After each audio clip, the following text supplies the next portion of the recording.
Welcome back to Content Swap. Woo! Yeah, all right. Happy New Year.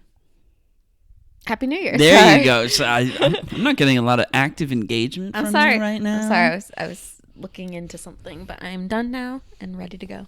Welcome back to Content Swap. This is a podcast in which the two of us assign each other a piece of content and then we engage with it. And then we talk about it on this here podcast. We talk about our thoughts and feelings. We do a little bit of a summary, some fun facts and figures, and that's pretty much it. Before we dive into the content, we like to dive a little bit into non-podcast assignment content, just things that we've been engaging with in between episodes, and run through that. And sometimes that's most of the episode before we even get to the content, but that's how we run things here at the Content Swap podcast. So before we get to the assignments in the title, let's run through updates, things that have happened in between episodes. It's a new year, so we're going to do a little bit of recap on the last year. Did we want to start with that, actually? Sure. All right. I'll let you go first. So yeah, you asked me what my favorite and least favorite assignment was from the last year. And so I took a look through our Instagram just to remind myself what are all the things that we engaged with last year. And my favorite assignment, super easy, the OC. Yeah. I freaking love the OC. It's so, and we watched that like in January. Like that was like one of the first assignments. Yeah. I meant like it was like one of our first assignments of the year. It was like the second assignment or something. Yeah. Of the year. And it just stuck with me. I was like, I have to continue watching this.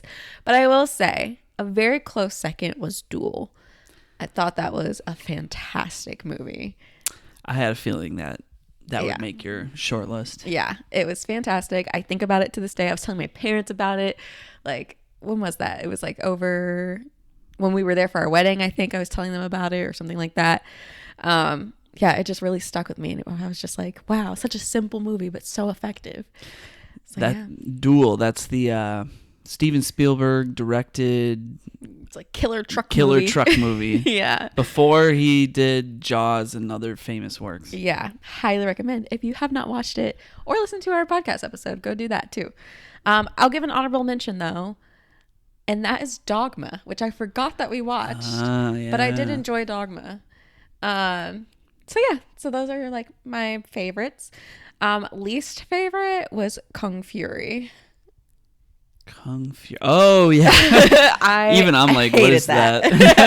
I really hated that. So I don't want to think about that again.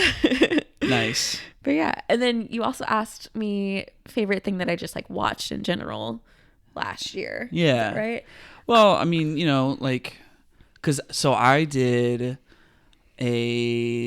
I did 4 sets of lists for like my top 10 books, shows, games, and movies. Yeah. So I thought it would be good to kind of discuss some of that for the both of us. Yeah. And a friend of mine asked me this as well because he kind of keeps up with like us. He likes to know like what we think of things since we're such big like movie and show people. Yeah. And yeah, he was like, he saw that your post and was like, what is your favorite thing? And I mean, the only thing that sticks out to me is Challengers, like, which was also your favorite. That was my favorite movie last year. I think that just like both really stuck with us. We like took tennis lessons. We played the like Challengers music at our wedding. Like we watched the movie 3 times. We owned the movie, and like at first, I don't know, for some reason it was such a fun movie watching experience that it just really stuck with me. Do I think it's the best movie? No, but it was. I think it's the best movie. It was definitely a favorite watch for sure. Cause yeah, I can't even remember like what all I've watched in the past year. So that says something that, Challengers has made such a strong impression in both of our minds. So yeah, I think that might be my favorite. My number 1 as well. My number 2 was Sonic the Hedgehog 3, which we had not seen the last time we recorded. What did you think of that movie? I enjoyed it. It's like another great Sonic movie. I really liked Shadow. I thought Keanu Reeves did a great job. I mean, I had always envisioned Keanu Reeves for that role, so I think he did it exactly in the way that I thought it would. I was so happy that he had a gun. Yeah, he had a gun. He had a gun. For anyone who doesn't know, I'm like obsessed with the fact that Shadow has like guns. Yeah, like Shadow. I think it's so The gun hog. Yeah, I just think it's so funny. It's like this like children's game, like they're like cute little hedgehogs, and he has these like massive guns, and I just think it's so funny. We all love it. Yeah, and when they reveal in the second movie, because we saw the second movie in theaters, and they reveal kind of like Shadow's gonna be a part of the third, and I was like, he has to have guns. Like I need him to have guns, and you were very much like, this is a children's movie. I highly doubt they're gonna give him guns. Like I think you're gonna be really disappointed. And I was like, it's not Shadow if he doesn't have the guns. And then we're in the theater, and he has like a gun. Obviously, it's not like it's the like type of gun you see in the game. But. It's in the game. It's like a full blown Glock. Yeah, like shooting bullets. Yeah, he's got like SMGs and RPGs and sniper rifles. Yeah, but yeah, it was a much more tame version of it. It was like a shock pistol. But like the way that they shot, because he's also like on a motorcycle, and it's like the whole scene was just flawless. It's like the sickest shot of the movie. It was like. And like it's crazy because it's a children's movie, but it was like such a sexy scene. Like it was just like it gave me everything I wanted, and all I needed was that scene to be satisfied. So I really appreciate that they gave him a gun. Yeah, I love that movie. It was everything I could have ever wanted. Yeah. Oh, I gotta admit though, I think I'm good on my Sonic fix. Like I think if they make more movies, yeah, that I will not be as interested. But yeah, I thought this was a good 3 movies. Yeah, I think it's a solid trilogy. I mean, like in my mind, the Sonic the Hedgehog video games, like story wise, peaked with Sonic Adventure 2, which is what they adapted for Sonic 3. So yeah, I think it's probably this is going to be the pinnacle of these. Yeah. I don't think they could ever possibly reach this high of heights for this franchise. Yeah, the rest will be for the kiddies, not necessarily for me. I'll still go see them. I mean, I'm not opposed to going to any movie, but I'm not going to be as excited about it as I was for these. Yeah. When the inevitable Shadow the Hedgehog movie comes out, though. I mean, if there's a full dedicated Shadow movie, like I'm seeing that. Full Shadow movie. Yeah. Like there's going to be Sonic 4 and then Shadow the Hedgehog. And he just gets his own film franchise. You think it'll be a film or would it be like a show like Knuckles? I hope it's a film. I think I remember reading about this. I think they were thinking they're going to make a spinoff regardless. Yeah. But if the movie does really well, they'll make a movie. Wow. But if it does okay, then they'll just make a show. Well, how's it been? It's been out for a minute now. It's been doing great. Yeah. Yeah. Okay. So. Wow. Yeah. Well, I'm down for a Shadow movie. I mean, they better. Yeah. Okay. Any other favorite movies of the year? I mean, what came out? I enjoyed We Live in Time. I thought that was a great movie. Yep, that was number 5 on my list. Yeah. I enjoyed Wicked. Number 10 on my list. Yeah. What else came out? Anora. I enjoyed Anora. It's on number 3 on my list. What else? We watched... Those all were like all towards the end of the year. What came out earlier in the year? Oh, well, I was going to say we watched this movie called Dee Dee. That was a good movie. That was a good movie, yeah. It felt like another version of like mid-90s kind of. Yeah, I think I liked it more than mid-90s just because it... I mean, it was much more complex than mid-90s, I feel much more complex, and also like a kid living through a time that I grew up in. Like it's about a kid who's about to enter the 9th grade in the year 2008. Yeah. In the Bay Area of California, which I did all of those things. Yeah. So, yeah. But then then the added layer of like his like Taiwanese American background is like make it really ties the whole thing together really well. Yeah. That was great. Yeah. Yeah. That was my 4th favorite movie of the year. And I promise no recency bias there. I really just thought it was that good. It was great. Yeah. Yeah. Other movies that I wrote down for my top 10. See what you think of these. Transformers 1. That was good. It's not a movie. Yeah, not your favorite. Yeah, it's not something I would like come back to unless like I was with a child who wanted to watch it. That's fair. Yeah, but I thought it was cute. I'm a child. Yeah, and I hear you. Dune Part 2.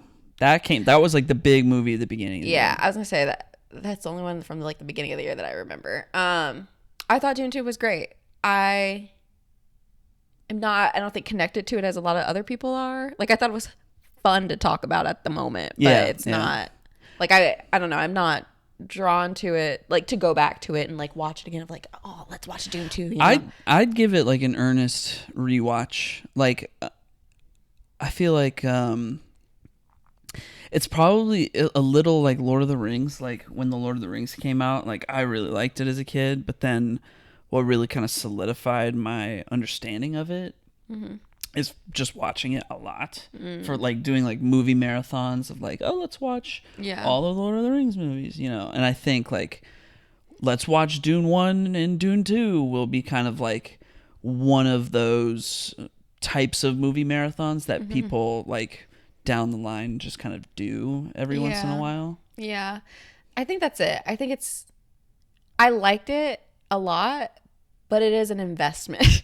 Yeah. And like I am not willing to put in that investment to like, you know, like watch it again and again to like pick out the nuances and see, I'm down to do that. Yeah. I want to do that. Yeah. Like I look forward to the next time we sit down or I sit down. I was like, I look forward to... I cannot get through the first one.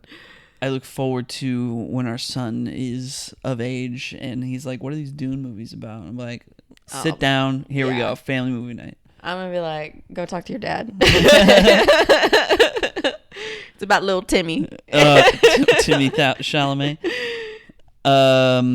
Okay, well, the other movies that I wrote down are now movies that you've seen, which are Civil War and Alien Romulus. Yeah, didn't see those. All right, well, should I go through my favorites? Yeah. From the podcast? From the podcast, yeah. So my favorite thing that you assigned me last year was Bring It On, All or Nothing. Believe it or not. I mean, that makes total sense. You think so? Absolutely.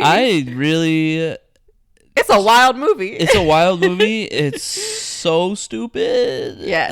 Yes, that's the point. That's why we all love it. And it's so of its time. I just really like, you know, I grew up in I think I love it particularly because it's like a time that I grew up through. That's almost kind of like, man, what were we doing? Yeah.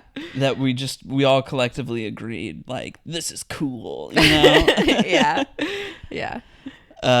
Excellent stuff. And then a runner-up for me is Enemy of the State. Just because that's the most like insane movie I've ever seen. Yeah. Like not just subject matter wise, like insane, because it is pretty insane from a subject matter perspective and will freak you out a little bit. Yeah. Just with the notion of like surveillance, given this movie was made like 26 years ago or something. It's like still very relatable and it's like now. Or like very right. salient in our thoughts now. Well, yeah, I mean the fact that we could cook up the technology from the movie 26 years ago with movie magic, but now some of that stuff actually kind of exists. Yeah. So it's like Oh, Yeah. could be bad. Yeah. And it was just bonkers. And there is a lot of great movie magic moments. Like when oh God, what was it? They had they have like security camera footage of a scene of somebody running past somebody, and they're like, can we get it from the other angle? Like turn the camera and around. they just turn the camera around. It to like moves around the room. The video. It's like if I took a video of you from one side of the room and then we pressed a button on a computer and suddenly I'm getting the angles from the other side of the room. It's just totally impossible. Yeah. And they just do it like absurd. Like it's a casual thing. Yeah, the visuals are insane. Yeah, the like hacking it's got great hacking visuals. Yeah. You know, movie hacking.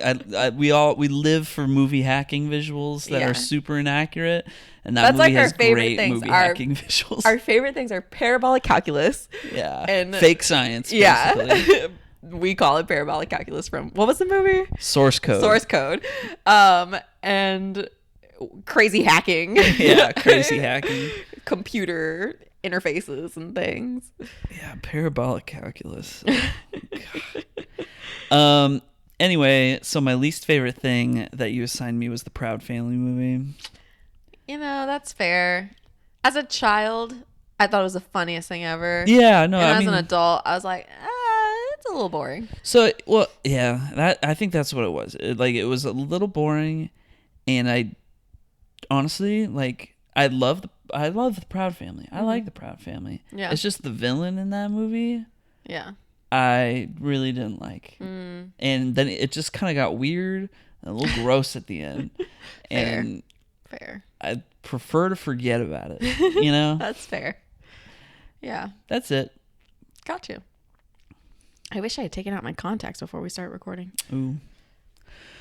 Well, what's you know, have you any other updates? Yeah, if we're gonna jump into kind of things we've been engaging with now. Yeah. A few things. So I watched the movie, and you can figure out if you want to bleep this or not, but the movie Night Bitch, which is I'm not gonna bleep it. Which is a movie featuring Amy Adams. And she is basically a stay-at-home mom. She had a career in art. So she was an artist and decides to become a stay-at-home mom. Her and her husband kind of decided this, but she is struggling. She absolutely hates being a stay-at-home mom. Like, she's just kind of like lost herself. And she's kind of losing it a little bit. And so she starts to think that she's becoming a dog, which sounds wild. Okay, I forgot. You told me that. Yes. She starts to kind of like lose it. She's like barely getting any sleep. She's exhausted. Her husband is like always traveling for work, so he's gone all the time. And when he comes home, he's not the most helpful. And so yeah, she's starts to think she's a dog, and it's like super weird. It's honestly like, I saw that she did Amy Adams did a variety interview with Demi Moore, and I was like, honestly, that was the perfect pairing, because both did wild movies. Yeah, both this and The Substance are kind of on that same level of like, there's like kind of some body horror in Night Bitch. It's not as much as grotesque as The Substance was, but it's in there. And they're both just like absurd movies. And so yeah, it made complete sense that they were kind of paired together. But I mean, overall, despite the weirdness of it and like the fact that she's like becoming a dog or thinks she's becoming a dog, I really enjoyed it because I think it was an interesting look at postpartum, and just like struggling with postpartum, and like a big fear of mine as a pregnant person now is like, yeah, what if I do feel like I'm losing myself a little bit?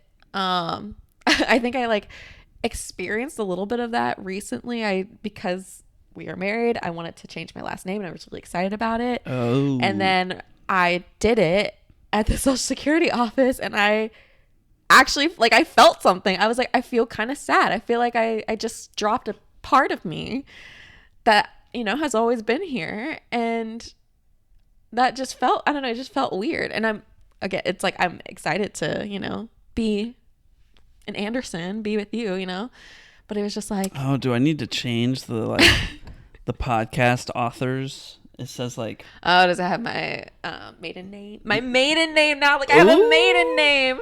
That's so crazy. Yeah. It's just maiden name. Goodness. I know. It's just a foreign concept. Like, I don't know. It's just weird. Yeah. I still accidentally put, like, I had to sign something with the new last name, and I put a C, and then I was like, wait a second, that's no longer my name. Like, it's crazy.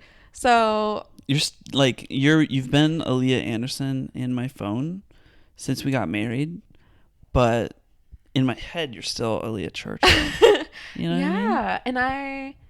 And I didn't think I would be so attached to my last name, but I really loved that last name. And I didn't want to hyphenate it because that's just way too many letters, and I'm too lazy.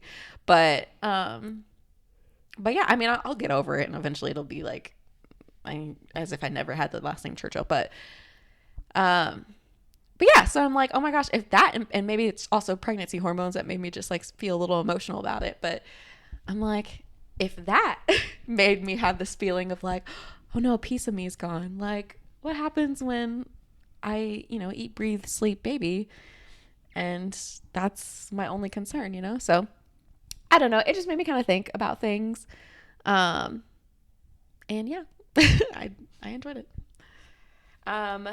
Let's see, what else did I engage with? I watched Alana Glazer's new comedy special, Human Magic, which was also very much about having a baby. Because she recently had, well, I think her kids now too. So a lot of her jokes were just about like being a mom and things like that. And I enjoyed it. I typically enjoy it. I think I watched her last comedy special. What is it? It's like The World is Burning or something like that. I usually enjoy her comedy, so I enjoyed this one. I mean, there's not much else to say. Just like, if you're interested, go watch it. What's it on? Hulu. Gotcha. Third thing is a TV show. I finally finished season 2 of Shrinking. At least I think it's finished. I don't think I think that was the finale that I watched today. And it was a great season. A really great season. Highly recommend it. I've talked about it before, but if you're unfamiliar, Shrinking is about a group of therapists. So Jason Segel, Harrison Ford, and Jessica Williams are all therapists. And so it's just kind of like them going about their day-to-day lives. And they're like very close-knit and probably a little too close to their patients. And yeah, it's just kind of like about them helping each other and talking to each other all the time and things like that. So highly recommend season 2. Really great. One book that I read over while we were out of town for the holiday is a horror book called Bury Your Gaze. Do I say Barry right? Barry, or do you say Barry or Bury? Barry, right? Okay. Bury Your Gaze.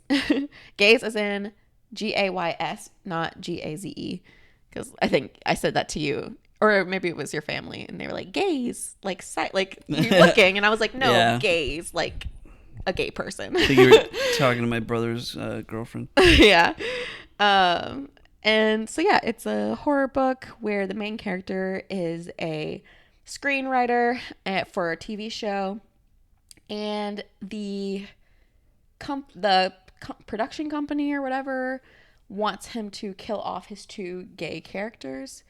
And he's just like not about it. Oh, that's wild. Yeah, he's not about it. And then, so he's like very resistant to it. He's like, no, I'm not going to do it. And he needs to write the finale of his show. And then all of a sudden, because he writes like horror movies and shows and stuff.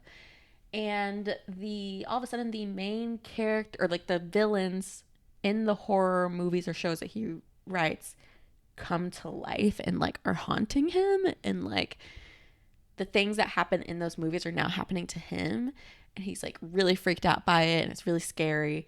And yeah, I don't want to give like too much detail because I think you all should go read it. I really enjoyed it. Your mom read it because I told her I was reading it, and she was like, "I want to read it." And she read it in like a few days. I feel like. It was wow! Like, yeah, she was like, "Oh yeah, she reads really fast. She plows through yeah. books. Yeah, she read 2 books that I had recommended within like a week span. So yeah, she read it. She seemed to really like it. But yeah, it's an interesting, weird one. So highly recommend. I think the author's Chris Tingle or something like that. Chris Tingle? He like... Chris Kringle? He like doesn't show his face. He's an anonymous author. Gotcha. But pseudonym. Yes, thank you. Is that it? Chris Tingle? Yes. No, Chuck Tingle. My bad. Chuck Tingle. That's funny. So highly recommend that book. The other thing I had on here was Squid Game, but we can wait and talk about that after you talk about some of your things. Okay. I will try to make this quick. Sounds good. So since the last time we recorded, I played a lot of my Switch on planes while we were traveling for the holidays. And during that time, I played the entirety of Devil May Cry 2, which I've been playing through all of the Devil May Cry games, starting with the first one, because I've only ever played the remake they did 12 years ago, or 11 years ago. No, 12 years ago. Oh my god, it's 2025. And the 5th one, which is the last one, that came out like 6 years ago. So, is that the really clicky game?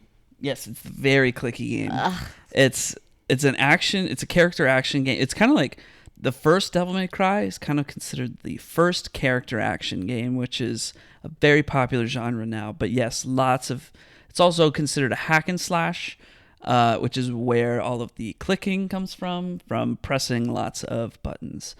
So I played Devil May Cry 2, which everybody says is the worst one, and so far, I finished it, and so far of the games that I've played in the series, it's definitely the worst one. I think it had some good ideas to start out, a little bit more like acrobatic action and stuff like that, but ultimately boiled down to just being like a little boring and not having a ton of story. So that was just kind of what it was. It was very simplified combat and weapons and all of that. Now, I started Devil May Cry 3, and I gotta say, this game whips butt. It's super good, super cool. All of the action is super well put together. The weapons are super cool and unique, and the whatchamacallit, the choreography of the cutscenes is just bleeding style. It's just got style all up in the place. To give an example, Dante, the main character, he's a demon hunter. He's also a demon himself. He's kind of like hunting his own kind. Well, it's complicated. He's like a demon hunter for hire. So people will call him up, and he's strong because he's a demon himself, and he'll take out demons if people have demon problems. And he owns kind of his own place where he takes calls from, and he's got a pool table there, and he gets attacked by a bunch of demons, and his pool table gets flipped, and he's kind of like Deadpool in that he's got a sword. It's kind of like a big sword. So it's just the one sword. He doesn't have 2 katanas, but he's got 2 Desert Eagles and a big sword, and he wears a lot of red. So he's kind of a lot like Deadpool. But his pool table gets flipped, and the pool balls kind of fly up in the air, and they're jumbled up, and the white pool ball is right in front of him, and he shoots it with his gun, and the white pool ball because he shot it shoots forward and hits all of the other balls that are flying through the air, and then all the balls kind of shoot in a million directions and like hit all the demons, and it's kind of like this crazy stylized action moment. I was just like, whoa, I've never seen anything like that. Like, how cool. Anyway, really loving Devil May Cry 3, and I hope to, well, I will finish it eventually. It's just really good. It's a great game. It's also really hard, very well balanced. Not like unfairly hard. It gives you a chance. Anyway, I'm still playing Black Myth Wukong on my PS5. I just finished the 3rd chapter, now on the 4th chapter, and the setting of the 4th chapter is in like a spider cave. And Ew. yeah, it was like the first chapter was like in a forest, second was in like a desert, and then the third one was in like a snowy tundra mountain, and now I'm in like a spider cave, and I gotta say, I'm not loving the spider cave. The cave setting is just like, it's all dark and everything looks the same, and I'm not really enjoying that. But I guess I gotta keep going and just keep playing it. I'm so deep into it already. So yeah. Another game that I played recently on Sunday was Sly 2. That is Sly Cooper 2. A game that came out like 20 years ago on the PlayStation 2 that I played that game so much as a kid. I'm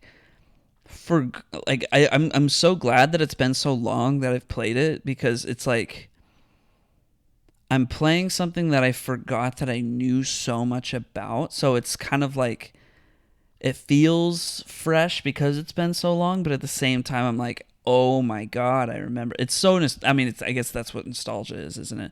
But it's a great feeling, and as soon as I kind of like played some of it for an hour, I really felt like, compared to, I started Black Myth Wukong and I'm so deep into it, I'm like, yeah. But I'm like, ooh, Sly 2, like, I know that's going to be like a really fun 8 hours. So I can't wait to go back and keep playing that. And then aside from that, I started the Indiana Jones video game, because I tried to get you to watch Indiana Jones 1, Raiders of the Lost Ark, and it took a couple tries, but we did it. And I did that because I really wanted to play this new Indiana Jones video game, because in the Indiana Jones timeline, it takes place after the first movie. So I just kind of wanted to have that like story context in mind going into playing this game. And so far, it's really good. My favorite thing about it right now are just watching the cutscenes. I don't actually enjoy the playing of the game as much as just watching the cutscenes, because it's really well made and it feels like I'm watching an Indiana Jones movie. But then like there are stealth. So far, I haven't done like a ton, but there was like an extended stealth sequence, and I did not enjoy that. I don't really enjoy stealth sequences in games, and I think the combat in this game is a little clunky, but there's supposed to be puzzles, so I'm looking forward to that. I mean, like, Uncharted is kind of the same way, cutscenes, puzzles, combat, and the combat's always been the weakest part of Uncharted, but like, when I'm in the combat of this Indiana Jones game, I wish I was playing Uncharted for its combat instead. So that's how that kind of feels. Anyway, I'm going to keep playing it, but, I'm in no rush to finish it.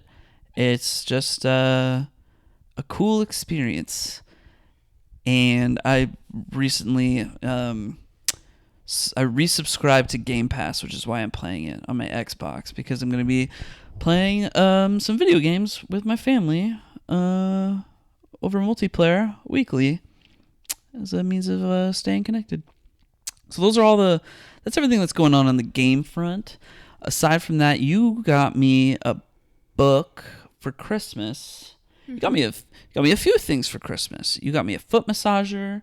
You got me some dice that are like writer's dice that they kind of like, you like roll them, and it gives you like, here's what the setting is, here's what the character's motivations are, and you can kind of like use it as an exercise to kind of like get inspiration and write different ideas and whatnot. And you also got me some storyboard sticky notes. Mm-hmm. Did you get me anything else? Yes.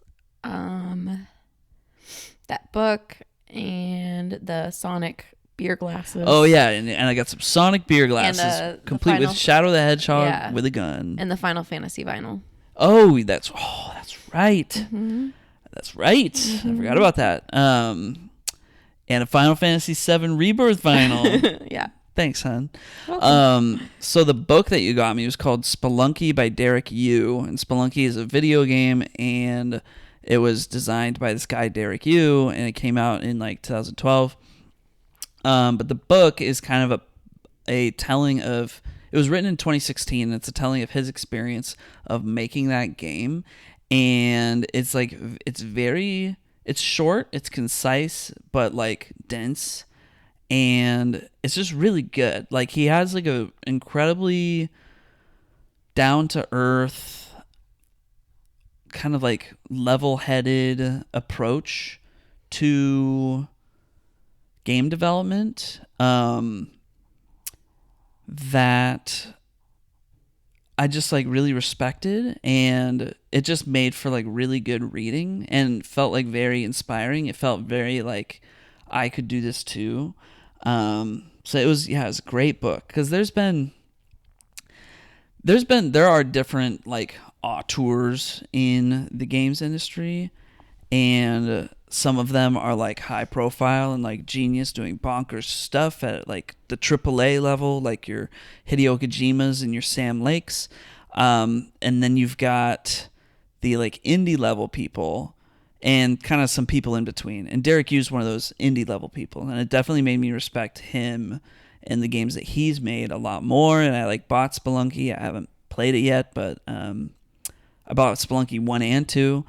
But he also made like UFO 50, which was this like collection. It was him and some other game developers made UFO 50, which is this like collection of 50 NES style era games that's currently available on Steam. And it's kind of it took them like years to make, and it's kind of a crazy idea to make like one game that's really just a collection of 50 totally original made up games. I just have like a deep respect for like him and his respect of like game development as a craft, and like the fact that like I don't know, gamers are not always the most like emotionally mature people. Sometimes game developers are not the most emotionally mature people. I can think of a few developers over the years that have just kind of said stupid stuff, or just like acted like babies, or just like, we're not meeting the like, I don't know, responsible influence of their station, so to speak. And he's definitely not like that. So, it just kind of made me like feel good. Like, oh yeah, there are like genuinely great, developers who, don't say stupid things out there. So it was a great book. I mean, I highly recommend it. Even honestly, it's just an interesting book. Because the way they design the game is remarkably I mean, it's complex, but like the base parts of it are simple. So anyway, just check it out if you're interested. It like makes me so happy to hear that you really enjoyed that book, because I was stressing out. I like had the idea of creating like a game design box for you, and I was like, I don't even know what goes into game design. I don't know anything about video games. And so every day for like 3 weeks I was just researching like what goes into game design. And you can't just Google game design gifs, because there's like nothing that like pops up. Sure. So I had to be like so strategic in like what I like looked up. And I remember I was like, is storyboard, because I actually, from an assignment that you gave me, the like Psychonauts one, I like had remembered that they like storyboarded Yeah, they storyboarded everything. And I was like, is there some sort of like storyboard journal I could get him? And I found like the sticky notes, they were supposed to be like for films, but I was like, maybe it'll still work. And then I was like, well, ran on a whole rant on the podcast about the stories of games and like how important this story is. So I was like, let me get some like writing dice. And then the easiest part was the book, because I just kind of Googled like what are good books about game design, and that was by far the most recommended. Hard to find. It was not like at Barnes and Noble or anything. I couldn't use the Amazon account because you were using it for my gifts, so yeah. So I had to like go on a hunt for where can I buy this book, but yeah, that was like the most recommended one. Yeah, no, it was a great book. Most of the books that I've either found or bought in regards to game design are a little more textbook sized. Mm-hmm. So this being like 200 something pages, mm-hmm. And just like easy to read and like very straightforward and not kind of like technical. Mm-hmm. I mean, some parts of it were technical. Yeah. But ultimately, like, him just kind of focused on telling the story of all of his experience and then, like, how he reached his design decisions. Mm-hmm. Like, the experience that he had, the conversations that he was having, and how he reached those decisions and, like, ultimately went with them and, figured out that they were the right decisions. Like, Mm-hmm. that all is really, really well done. Yeah. I will say, Reddit's usually pretty helpful. I was like scouring Reddit of like, what's a good present for, someone who wants to like make their own game or whatever. And it was like, get him a coffee mug because he's going to be staying up all night, like trying to make stuff. Get him a back massager. I was like, none of these are good choices. Yeah. I've never posted on Reddit before, but I think as time has evolved, I don't know.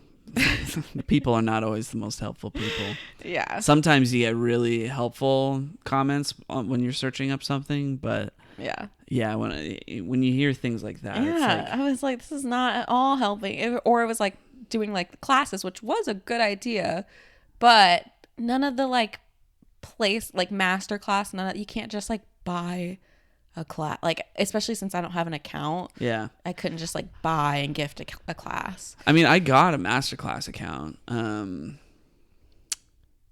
what about a Udemy? You can gift Udemy courses, can't you? I think you can gift I'm them. just like, why didn't you gift me a Udemy course? No, because I looked at Udemy courses on this subject for myself. Yeah, I looked into Udemy, and I think you can gift a class, but I had to have an account. And I was like, but I don't know. Maybe I thought just sign in through Google. I know. Maybe I thought that like you had to have like a membership type of thing. No, yeah. So then I like was like, I don't know about Udemy. So then I just was like, never mind. Good to keep in mind. But also because I was looking through all the Udemy courses and like they were not the best rated. Like, I don't know. There were a lot of them that just like weren't rated well. And then I didn't know like where to start, because I was like, do I start with like programming type stuff? Yeah. Do I start with... I mean, I'm starting with programming stuff right now. Yeah.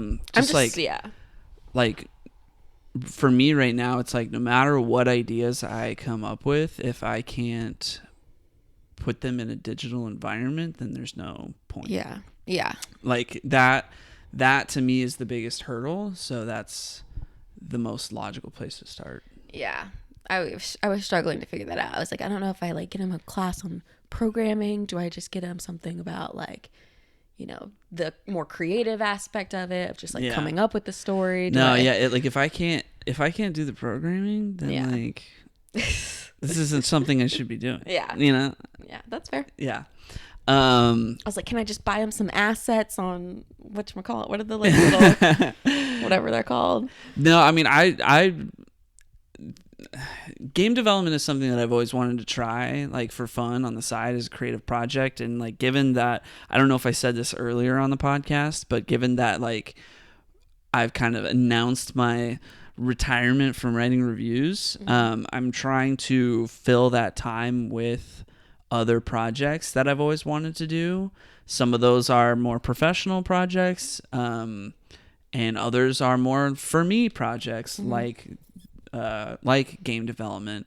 And that is because like all of the things that go into making a game, I am interested in. Yeah. Like I'm interested in, I wish I could live 3 lifetimes so that I could become a master at all of the things that it takes to like make a game.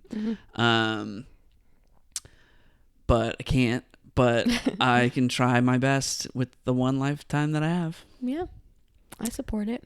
Thanks. What's the engines that you can like render stuff with that like most of the games use?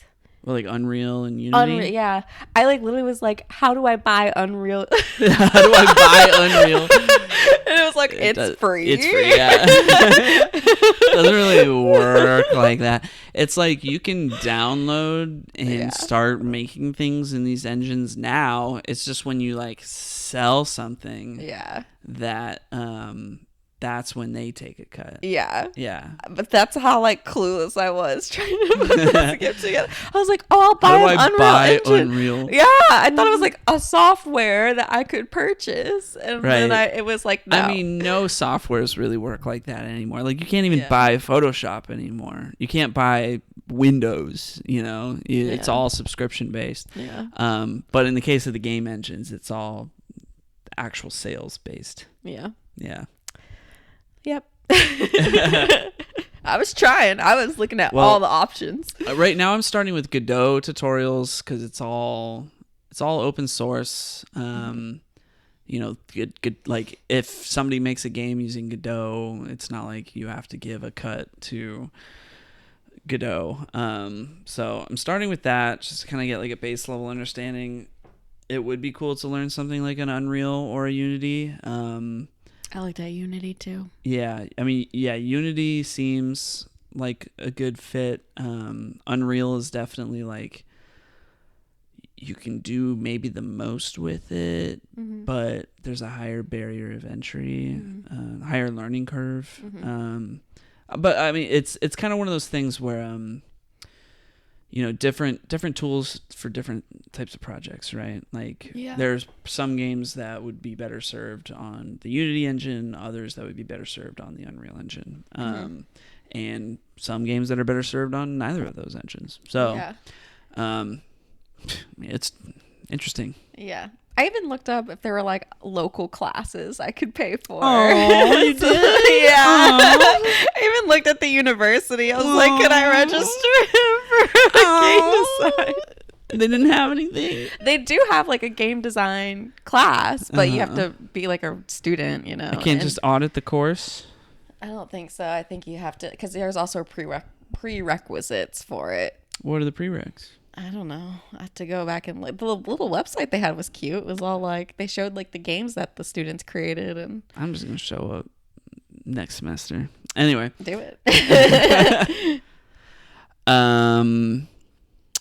Anyway, so that was a great book. Spelunky by Derek Yu. Great book. Highly recommend. Okay, I'll try to kind of quickly get through the rest of this. I also got a Game Boy for Christmas as the White Elephant gift exchange. Like a OG Game Boy. Cool. I've never even like touched an OG Game Boy before, so it was pretty cool. Oh, I didn't know that. Yeah, I had a Game Boy Color growing up, but now like a Game Boy. Those things are old.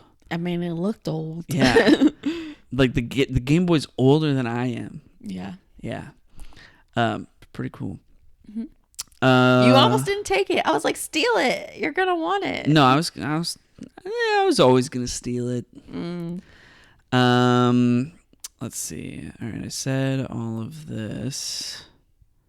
Oh yeah, I did say all of this. I'm just in general, not doing reviews anymore. Putting social media to rest. It's pretty distracting. Working on personal development projects.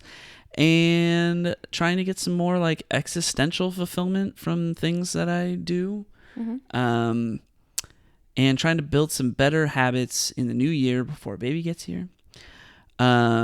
Okay, one last thing I say before we talk about like things we watched together would be I started this anime movie called Suzume that's on Netflix, and I'm only like 20 minutes, 25 minutes, maybe 30 minutes into it, but I'm pretty into it. But I haven't watched a ton of it because I've just kind of like I started it this past weekend when I was like eating breakfast, and then after I was done eating breakfast, I was like, well, I want to go play games now, but I want to like sit and just like watch the whole movie.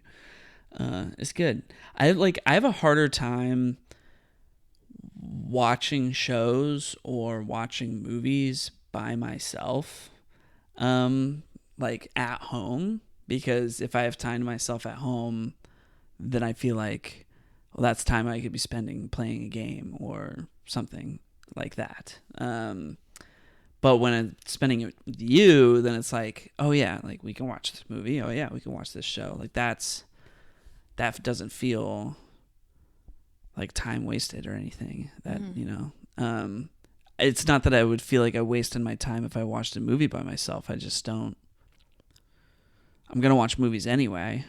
If I have time to myself, may as well play a game, because that's not something that I do with you. Anyway, just a little side tangent. That makes sense. Yeah. Anyway, let's talk about the things we did together. So yeah, we watched The Substance. That was crazy, huh? Wild. Yeah. It was like, okay, this is gonna sound so weird to other people, but I was telling you while we were watching that movie. So baby is now, I'm 30 weeks. So baby's a lot bigger than he was before. Oh yeah. So when he moves, like my whole stomach moves. Like you see him go across my stomach. And so throughout that whole movie, which again had a lot of like body horror. He was moving, and it was too immersive for me. I was like, I did not sign up for a 4D 4D experience. And I was freaked out. It was wild, but I enjoyed the movie. I also enjoyed the movie. It was wild. Yeah. Speaking of wild. Yep. We watched The Wild Robot. Yeah.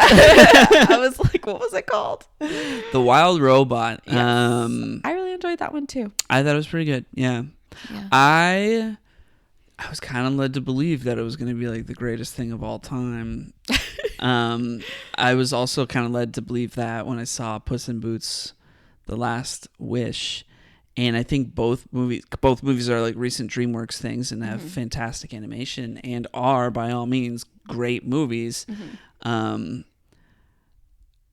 just don't right now feel like they are the best thing ever. Yeah. I think I like Puss in Boots more than Wild Robot. I don't quite remember Puss in Boots as much. Like I remember him having a panic attack, and I thought that was cool to portray. I just remember it had more stuff. Yeah. I don't know. I thought more characters. I felt the heart more and the emotion more in. I mean, I definitely felt the Wild emotions Robot. in The Wild Robot. Yeah. But I don't, like, as a child, I feel like I would have thought that movie was like The Wild Robot was boring. I feel like it was like very much, its themes felt very adult. Like I don't know that it would have impacted children the same way. Here's what I'll say about The Wild Robot. In the movie, the robot that is wild, like, kind of becomes this like surrogate mother to a bird, and I cannot for the life of me remember what the bird looks like. I remember he had like a little like red mohawk, because the like ish kind of thing. Yeah. And the other birds didn't. If you asked me to draw that bird from memory. Yeah. Okay, but it's also a bird. Like. Well, that's what I'm saying. Like, you know, if you asked me to draw Lightning McQueen from memory, like, I got you. If you want me to draw like Turk from Tarzan from memory, despite being a monkey, like, I got you. Like, I know what that looks like. This guy was just a bird. What's wrong with that? I'm just like, it doesn't stand out visually speaking. Okay. I don't know. Like, I remember what the duck looked like in Migration, because they were just ducks. But like this was some kind of bird, and I don't know what. But it's not like it had like, discernible features from other things. I don't think it needed to. Nah. Yeah. It's not like he had like big cute eyes or anything. He was just a bird. Yeah, but I don't know. I thought felt like the animation was just like, it was beautiful, It was like very... I mean, yeah, it was beautiful. It wasn't, it wasn't a very cartoonish, like, depiction of, like, these animals. It was like, this is what the animals look like. This is what animals look like. Like I can draw... Well, this is all assuming I can't actually draw, but like, I'm like, you're saying you can draw Lightning McQueen and all these characters from memory. I could I'm not. like, no, you can't. We do that all the time. We play that game all the time, and we are always off. I could more accurately recall what like Remy the rat looks like, because he's just a rat. Like that's fine because rats just look like rats. There are hella birds out there, and this guy is just one of them. He's just a bird. I'm not sure I'm catching your drift here. If you're saying rat, if Remy looks like a rat, and that's okay, but the bird looking like a bird is not okay. Like, I'm confused. That's the thing, because when we think of rats, there's really only like one type of rat to be thinking of. But there are so many, the birds of the world, the bird kingdom is vast, and there's so many different types of special, beautiful birds. And different like features that a bird can have to make it stand out, and it was just like it was like a Pidgey. But like, wasn't that the point? Like he was like the misfit. Like he was just like... No, but I mean I'm talking about like the species of bird specifically. So your problem is that it wasn't a cool enough species of bird. Yes. It's like they could have gone with the what's another like an Amazon jungle type bird. Like, yeah. They could have had, like, freaking Moltres. Like Rio, like a blue macaw. They could have had Moltres, Articuno, Zapdos type cool birds. I'm using Pokemon metaphors here. They could have gone with, out of here with that. Those cool... And it's like they chose Pidgey or, like, like, Swellow. Or even Swellow's cooler than this guy was. What are those... Starly, just really like basic, indiscernible, normal flying type birds from Pokemon. That's what this guy was, and it could have been a lot cooler. Oh my gosh. I don't think that's the point of the movie. What are we even talking about anymore? I know it's not the point of the movie. Yeah. I'm just saying from a visual perspective. Like I remember the fox. I remember what the fox looks like in that movie. But I feel like the strong suit of the movie is the environment, not the animals. The animals are just environment, animals. And the emotions, and the relationships. Yeah. And I'm just saying, I don't remember what that guy looked like. And what was his name? I don't know. Yeah, I couldn't tell you any of their names. Yeah, I don't know. Her name was Roz. Robot, Fox, like and Bird. Yeah. Bird Kid. Yeah, it was just like, there's the bear, there's the possum. Okay, no, when Bird Kid was a baby bird, he was super cute. Then he got old, and I was like, nah. He's basic now. Wow. Don't let our baby hear you. My bad. All right, let's move on. We watched Squid Game, all of it, season 2. Yep. Crazy. Pretty good. Yep. The ending was better than I thought it was going to be. I enjoyed the ending. Yeah, but then I'm like, I need more. Yeah, I know. It doesn't. It just cuts. Yeah, it feels like. Yeah, very much like how Netflix shows. When Netflix shows come out, their episodes tend to just like end in the middle of a conflict, and they do that to get you to keep binging, right? And normal network TV shows don't do that. It's like at the beginning of the episode, and then the conflict resolves at the end of the episode. Now, what's the next episode's conflict going to be? Even if it is kind of like a continuous thing, right? And yeah, Netflix shows don't do that. They're just kind of like, oh, we're in the middle of this crazy thing. Start the next episode. And this feels like a season did that. Yeah. You know, like. Yeah. I mean, the episodes did too.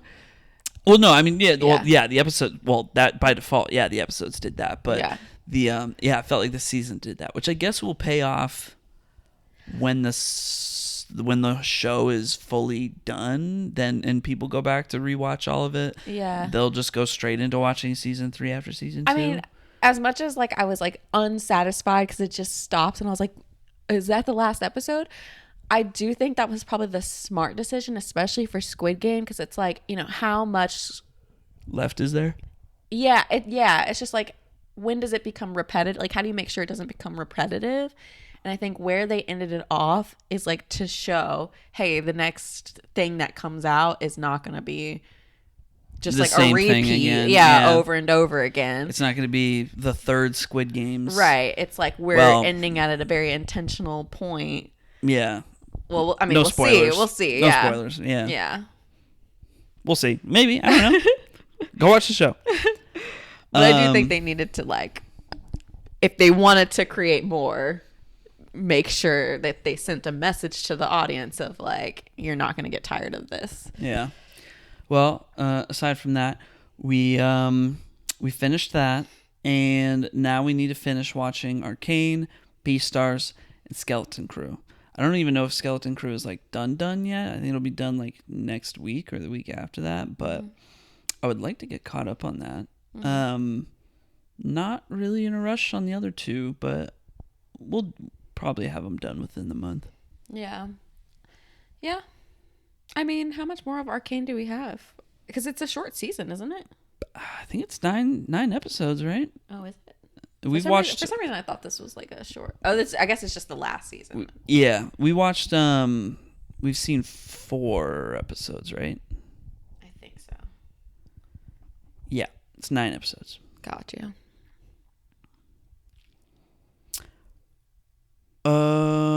Or maybe we just finished the 3rd episode. I don't know, man.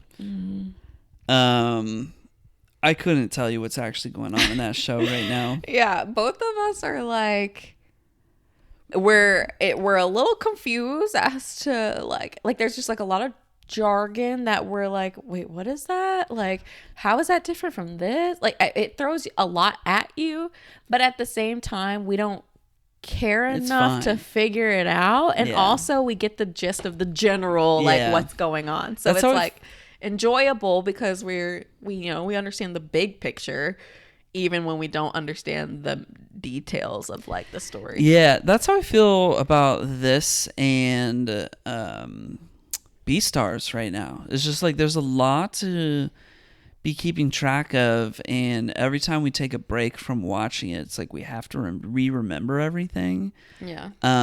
So I think whichever one we watch next, we should just stick with that. Yeah. So that we don't lose track of it all. I mean, I think Beastars is a little bit easier to keep track of. Like, I mean, it's it's like it's got one thing going on. I just don't really know where that story's going right now. I mean, sure, but that's the excitement of it. I guess that's a good point. All right, well, shall we move on? Yeah, it's getting late. It is getting late. We're not going to make our bedtime. We're not going to make our bedtime. Anyway, let's jump into assignments. Yeah, you're first. So I was assigned I Am Number 4, which came out in 2011, right? Is that correct? Yes. All right. This is probably the longest synopsis I've ever written. Are you serious? Yes. Wow. I'm going to try and get through it quickly. I'm going to sit back and relax. So this movie introduces a teen going by the name of John Smith. And very early on, we learn that he is an alien that's on the run from some bad guys. Eventually, although not quickly enough, I'll say, we are told that he comes from a planet called Lorien that was destroyed by a group called the Mogadorians. Mogadorians, sorry. And they call them Mogs for short. And so him and 8 other children were apparently sent to Earth to escape the Mogs. Why only these children? I don't know. Maybe you have more insight and can tell me a little bit later. Nope. There we go. But anyways, he is being protected by a guard. And I guess each one has their own guardian. But his guardian goes by the name Henry. So anyways, the Mogs are now on Earth hunting these children.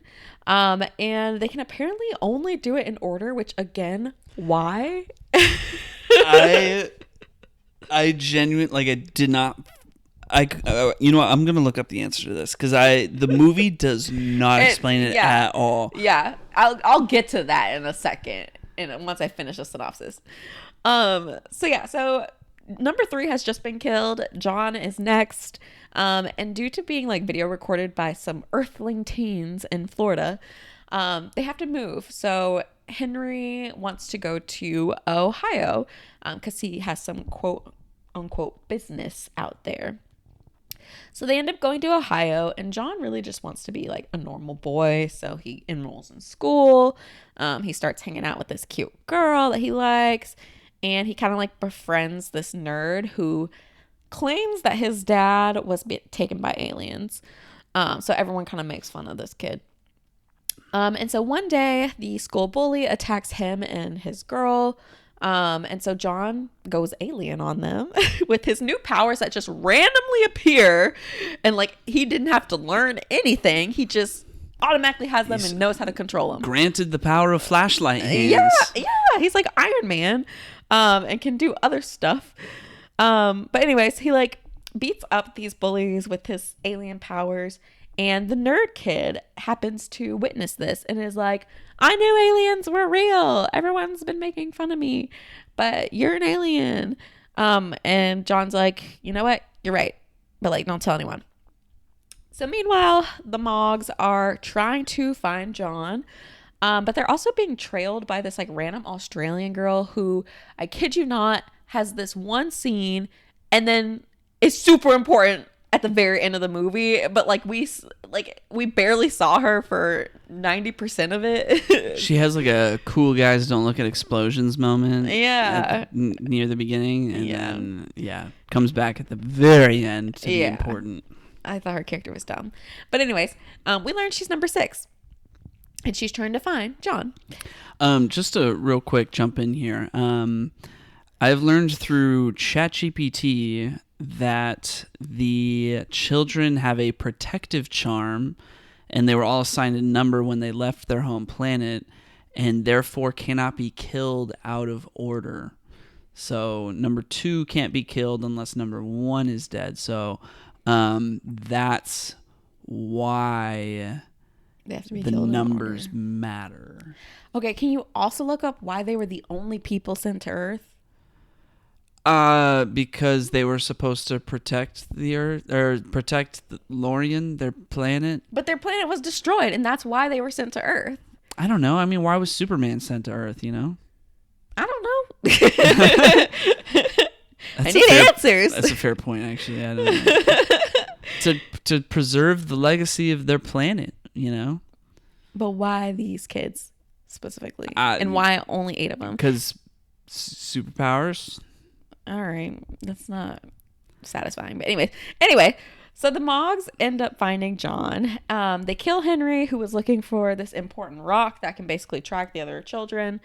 John and his girl and the nerd guy have now teamed up to defeat the Mogs, and they're successful after receiving help from number 6, who pops up.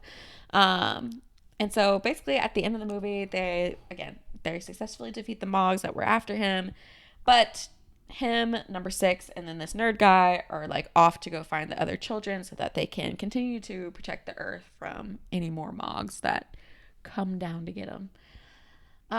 So yeah. Yep. That's essentially the movie. Diana Agron is there as a love interest.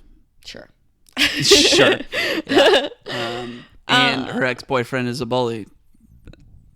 That's a whole plot. Anyway. I talked about the bully. Oh, you did? Yeah. I lost focus. I was trying to find answers. Yeah. I gave all the details. My all bad. the important details. My bad. So yeah, this movie does a very, very poor job of explaining absolutely anything. Yeah, it's not good. It feels like it assumes we read the book, which like who the heck has read this series? I don't know one person who has read this series. No offense. Yeah, no, I mean, none taken on me. I don't think this is a good movie. Yeah. I didn't assign this as like a oh, I love this movie. Like, it was Yeah. like hey, remember that? Yeah.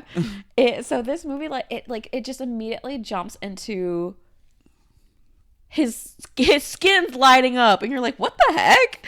And then like he gives an explanation for like what he is, but it doesn't explain anything. He's just like, we were all given numbers, and now they're trying to kill us. and it's like, who? What? I am number 4. Yeah, it's like, who? What? I know. Why? I'm number 4. Literally, why are you number 4? Who's trying to kill you? What's going on? Like, there just is no explanation, and that's throughout the movie. Like, I feel like I was so lost the entire movie, and I'm like, they find this rock thing, and I'm like, did they explain that? Maybe they did, but I was just so checked out by then. Like, it's terrible. No, yeah. The rock, like. It's stupid. It's dumb. It's like a tracker, right? Yeah. And I learned that from the Wikipedia page. The rock helps them track the other children at the end of the movie. So it was like the nerd kid's dad owned like a mill where Henry, his number 4's guardian, finds half of the rock, and then the other half of the rock just was in like the nerd kid's dead dad's drawer or something. Mm-hmm. And it's like, well, he clearly had both pieces, so why would they even split up in the first place? Yeah. Turns out also that rock is not in the book. It's just written into the movie. So stupid. Yeah. Like, I don't know. It's just bad. It's super bad. Yeah, like pretty much everything that I just said in the summary, I got from Wikipedia because I was like, none of it made any sense, and I don't know how to coherently talk about this movie. So yeah, and I think the timing of this movie is just so unfortunate because this is coming off the back of Twilight, and not just like the first Twilight. Like, we are at Breaking Dawn Part 1 at this point. Yeah, like we are in it. Deep in it, and it feels like it was trying to kind of cater to that same type of audience. Yeah, the YA audience, right? And it's just, and this is pre-Hunger Games. A year before Hunger Games. So it's just, which Hunger Games is a freaking masterpiece. Like that, those movies are so good to this day. I don't know about masterpiece, but like the first 2 are pretty good. They were all good.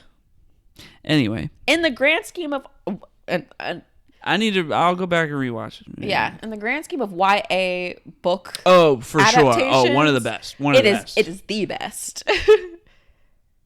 Does Harry Potter count? That's a children's book. It gets pretty adult at the end. Sure. Anyway, I mean, from like book to screen adaptations, it's like, Harry Potter, Lord of the Rings. But yeah. But then you got. I'm talking about YA. I guess, yeah. YA, Hunger Games. Yeah. Twilight, not actually good, but like we love it. I mean, those are only 2 that matter. Like, you get into Divergent, Maze Runner, not good. I liked Maze Runner 1. I didn't watch the rest because I wasn't interested enough. Divergent. No. I forget it exists. Yeah, I forget that exists. Yeah, I am number 4. Was it was the studio trying to recreate the success of Twilight, and they were marketing it specifically as Twilight for boys, which is like, when we were watching the movie, I was like, I feel like this is just, they're just trying to do Twilight for boys, and that's exactly what they were trying to do. That was like their intent, was to try and sell to boys. Well, they failed miserably. They did fail. It did not earn also, the hundreds of millions like that the Twilight films grossed. Like, I had to be exposed to Twilight by force. To be? Yeah, like I had to be exposed to it by force for me to like ever actually watch it and then be like, oh, okay, no, I do want to watch all of these. Like, on my own as a boy at that time, I was like, Twilight is stupid, Yeah. I was in high school. But then when my friend was like, watch this movie, and we watched it, and I was like, hey, Mom, have you heard of Twilight? I watched the first Twilight like 2 times the first day that I watched it. That's so funny. Yeah. I got my mom into the books before the movies came out. I was like, Mom, these books are gonna be movies. You need to read it. And like when I tell you, she would stay up to like 3 a.m. reading it. Really? My mom was a bigger Twilight fan than I was. Wow. And like when I tell you the biggest Twilight fan, in the theater she was yelling at kids to shut up because she was trying to pay attention to the movie. Wow. I went to midnight showings for Same. Eclipse and I think both Breaking Dawn movies. Wow.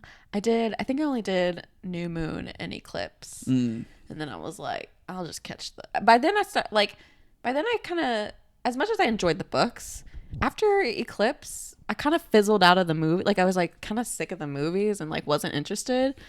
So then I was just like, if someone wants to go see it, I'll go see it. Yeah, for sure. But yeah, it's just like this movie, I Am Number 4, just pancaked right in between 2 iconic book adaptations. And just completely forgotten about. Just awful. I'm like, did the person who directed the movie or like wrote the movie, did they read the book? Like, did they like, was it not, did someone not tell them like this isn't good? Doesn't make sense. Like, I don't know. I mean, stuff. I think some of it was left on the cutting room floor, like when they were editing the movie. I'm sure there was more in there, and they just did test screenings and whatnot. I mean, freaking. Isn't it the director's job to make sure the cut is what not they always envisioned? No. Sometimes it it's really just power? really well. In an ideal world, yes, but like at the end of the day, it's the studio and the producers who are largely going to get to have the final say. Gotcha. Of like what goes in and like, you know. I mean, I guess that was that guy's whole speech who created the Golden Brutalist. Globes. Yeah. I mean, there's no shortage of examples of studio interference in movies. I guess that makes sense because they're just concerned about money. Exactly. So this movie had a $60 million budget, grossed $55 million in the U.S. and Canada. I'm surprised it did that. $150 million worldwide, though. Wow. Yeah. But yeah, they did not. They pretty quickly decided not to continue. Thank God. I was just about to ask, are there more of these? There are more books. Well, yeah, I mean, I figured books, but I'm talking about movie. No. Got you. Did you know it's produced by Michael Bay? Wow. There were no tilty shots, I don't think. So Produced, not directed. That's right. Huge difference. Ew, Michael Bay, why'd you take this on? Like Transformers, that's directed by Michael Bay. Yeah. The live Bad action Boys Teenage is Mutant Michael Bay. Yeah, Bad Boys 2 is directed by Michael Bay. The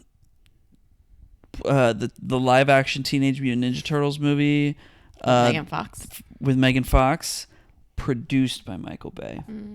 So there's a difference. But I feel like the Teenage Mutant Ninja Turtles though has some Michael Bay vibes. That one has a lot more of the Michael Bay twang to it. Yeah. Than this did. Guess who executive produced this movie? Who? Steven Spielberg, baby. Yikes. I know he doesn't want that to be seen. It's because it was distributed by Touchstone. Turns out Diana Agron went to a charity event and bumped into Steven Spielberg, and he was a big fan of Glee and wanted to cast her in something until the moment was right, and he was like, "Hey, you want to do this I Am Number 4 movie?" Can you imagine Steven Spielberg wants you to be in a movie and it's this piece of trash? Yeah. That's crazy. Yeah. Are you sure he liked her? Was this punishment? That's just what it said in the trivia. Yikes. Alex Pettyfer who plays number 4. Yeah. Him and Diana Agron actually started dating while they were filming this movie. Oh. And they broke up a day after the movie was released in theaters. Goodness. Yep. I always think of him as like a Sam Claflin that didn't quite make it to that level. To your point earlier, or well, I guess maybe to my point earlier about the whole like things getting left on the cutting room floor. Karen Allen filmed scenes as the nerd kid Sam's mom, but they were deleted from the film. Who's Karen Allen? She played, I'm glad you asked, she played Marion in Raiders of the Lost Ark. Oh. Yeah. So she had a whole role in this movie and just cut. Does she still get paid? Probably. For her time. Oh, 100%. Yeah. 100%. Okay, some other facts here. Just kind of just like some book facts that I have left. The movie, as you've already mentioned, is based on a young adult science fiction novel, and the series is called The Lorien Legacies, and the author is Pittacus Lore, which is a pseudonym for 2 different guys who co-wrote these books. I always think it's so fascinating, people who can co-write a book. Right? There's a romance author named Christina Lauren, and it's 2 women. Oh, really? Who write. So the books in order are I Am Number 4, then The Power of 6, The Rise of 9, The Fall of 5, The Revenge of 7, and The Fate of 10. And then the final book, United as One, was released in 2016.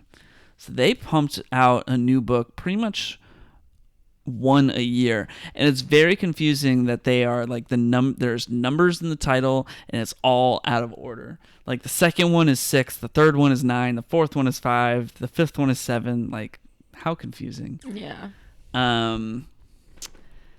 Yep. And I tried to kind of like read up on a summary of like what happens in the rest of the series. Where do we go from here? And it just got weird. I was like, it's probably good they didn't keep making this. Yeah. Because it just didn't seem... There was a lot of like key terms. It's like, they discover this and they fight the Mogadorians more. And, it turns out 5... They don't know if they trust him. And I'm like, that sounds kind of interesting. But then it's like Sam gets powers eventually. And you're like, the nerd kid who's a human. Yeah. And it's like, all right. Knock it off. You're doing too much now. I was just kind of like, yeah, I think I'm good. Yeah. Interesting. Notably, though, the first 2 books were at the top of the New York Times bestseller list, collectively spending 10 weeks in the top spot.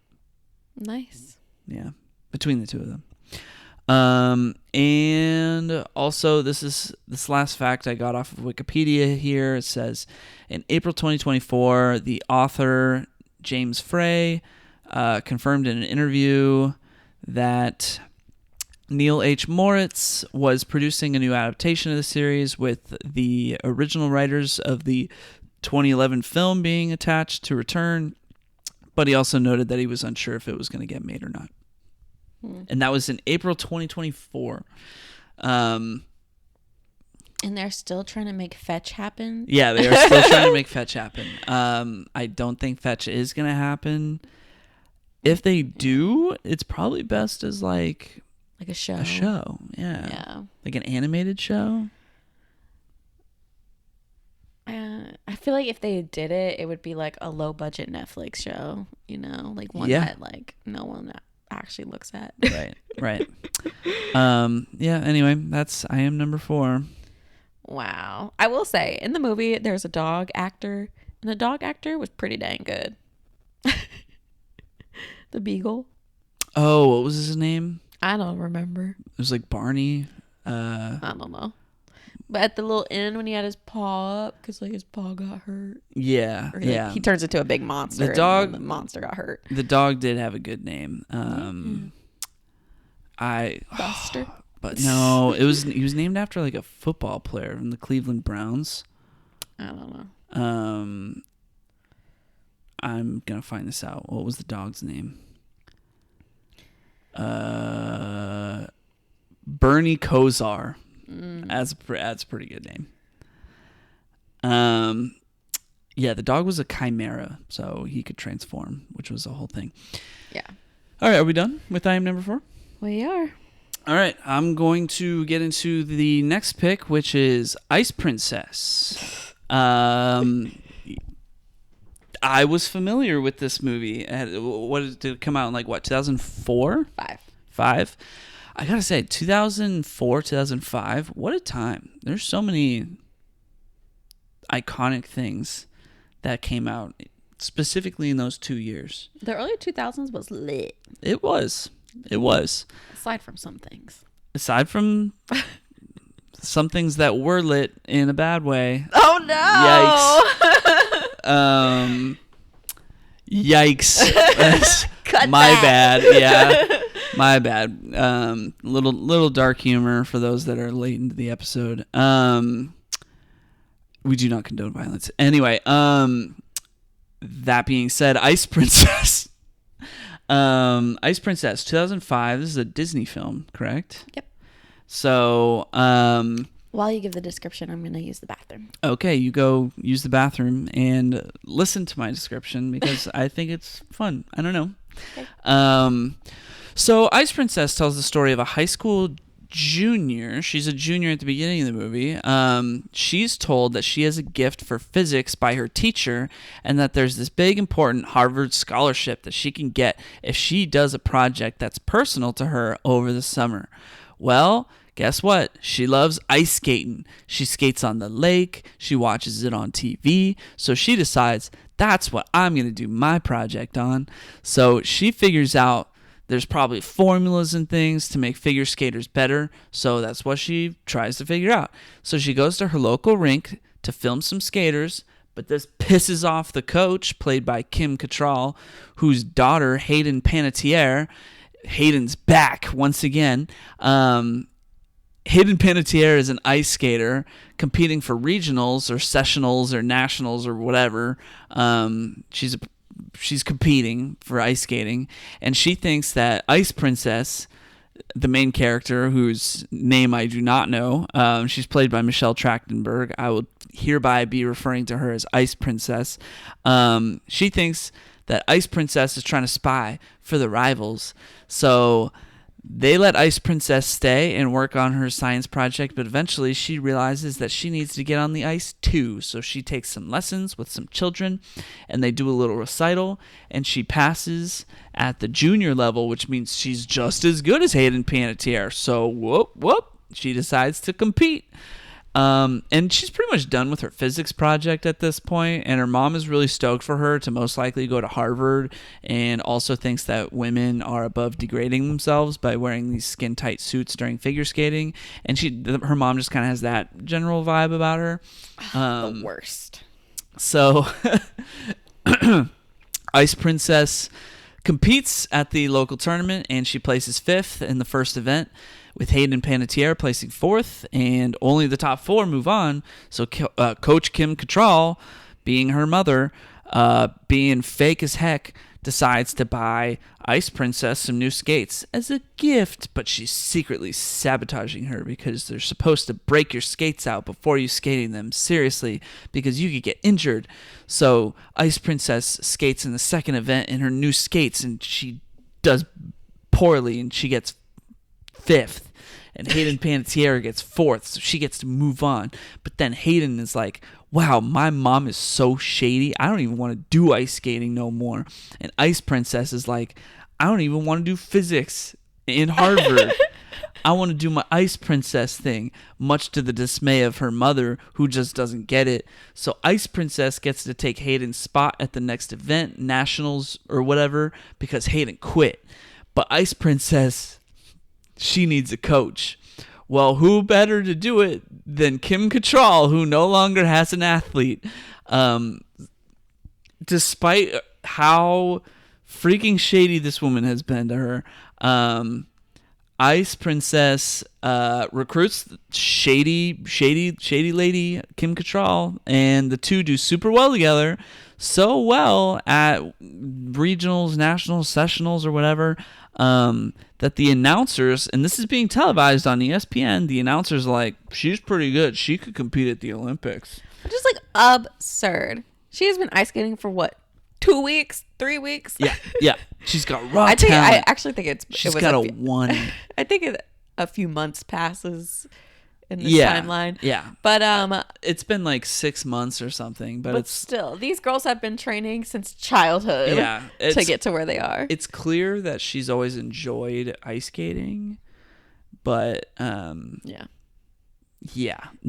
she's doing it in like a competitive way. Yeah, and doing a little too well at it. And I forgot to mention this. Because this is a Disney movie, there was a cute guy named Teddy there the whole time, who was Kim Cattrall's son and Hayden's brother, and he helped Zamboni the ice and stuff, and just was like pretty in the corner while Ice Princess was getting her Ice Princess thing on. And so they kiss at the end of the movie, and also her mom watched her perform at the Nationals, and she's like, okay, I get it. She's pretty good at this. Let's give it a shot. And that's the end of the movie. Yay. This movie wasn't that bad, though. It's a pretty good movie. It was pretty good. I mean, I enjoyed it. Yeah. I do think that it is a little sus that she's like, I need a coach, and gets like the shadiest woman of all time to do it after she like wronged her. Yeah. So hard. Like, it very much like turns around like a Disney movie at the end, but that's fine. Yeah. I will say the I remember the trailers, the commercials, the movie surfers featurettes on Disney Channel way back when this movie was, being marketed. Yeah. And I feel like I was promised a whole lot more science in this movie than there ended up being. Oh my gosh. It's not about the science. I was thinking like she was gonna, figure out how to get good by her algorithms and whatnot. I mean, essentially that's what she did. There's a degree of that. There's a degree of that. Hayden Panettiere they have that whole like moment where the Hayden does really good while they're practicing, and then Ice Princess is like, the algorithm didn't make the move or whatever. And then later Kim Cattrall sees Ice Princess do a really good move, and she's like, she learned that from her algorithm. And Hayden Panettiere's like, the algorithm didn't make the move, Mom. Yeah. It's like, it can't make the move for you. It can tell you what to do, but it's on you to do it. Right. Do it right. Anyway. Yeah. Not a bad movie, though. I love Ice Princess. When I was a kid, I loved this movie so much. It's funny you bring up movie surfers. I like looked up this movie on IMDb, and it was like a clip of, remember Mike's Super Short Show? Yeah, oh yeah. I like brought up a clip of Mike's Super Short Show, and I was like, oh, I remember that. So now you know, because it's Mike's Super Short Show.